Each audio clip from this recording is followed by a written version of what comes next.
आज यहां यह डबल इंजन की सरकार बनाने का संकल्प, पहले हिंदू मुस्लिम को लड़वाया, आदिवासी को आदिवासी से लड़वाया, अगड़ा पिछड़ा को लड़वाया, अब देश को बांटने में लगा हुआ है। कल ही का दिन एक ऐसा ऐतिहासिक दिन, एक ऐसा काला अध्याय बनाने का प्रयास ही भारतीय जनता पार्टी का रहा। अगर कल का दिन में यह प्रयास हो जाता तो यह देश फिर बच नहीं पाता। आज इन लोगों ने जिस तरीके से समाज के बीच में जहर बोया है, और ये जहर इस कदर पूरे देश दुनिया में चर्चा में है कि आज दुनिया भर का लोग ये भारतीय जनता पार्टी के राजनीति को बहुत ही बुरा नजर से देखते हैं। एक दूसरे को लड़वाओ और अपना फूट डालो और राज करो का इनका फार्मूला। कभी बांग्लादेश के नाम पर मुसलमानों को भगाओ, कभी आदिवासी क्रिश्चियन के नाम पर आदिवासियों को लड़ाओ, कभी हिंदू मुस्लिम करके, कभी दलित पिछड़े के नाम पर।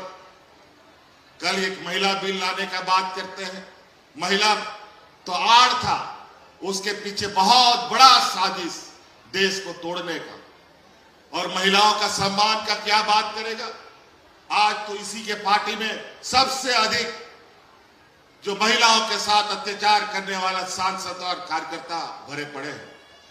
आज सोशल मीडिया का जमाना है, आप लोग व्हाट्सएप, फेसबुक, इंस्टाग्राम में दुनिया भर का खबर आप देखते हैं। जहां भारतीय जनता पार्टी का शासित राज्य है, वहां पर आदिवासी, दलित, पिछड़ा, महिलाओं का क्या हालत है, किसानों का क्या हालत है। आपको याद होगा कि ये डबल इंजन की सरकार को दिल्ली में किसानों ने 1 साल तक घेर के रखा था, दिल्ली से निकलने नहीं दिया, क्योंकि किसानों के लिए एक काला कानून लेके आ रहा था। अगर वो कानून पास हो जाता तो देश का कोई भी किसान बच नहीं पाता। और उस आंदोलन में 1 साल से अधिक वो किसान दिल्ली में डटे रहे।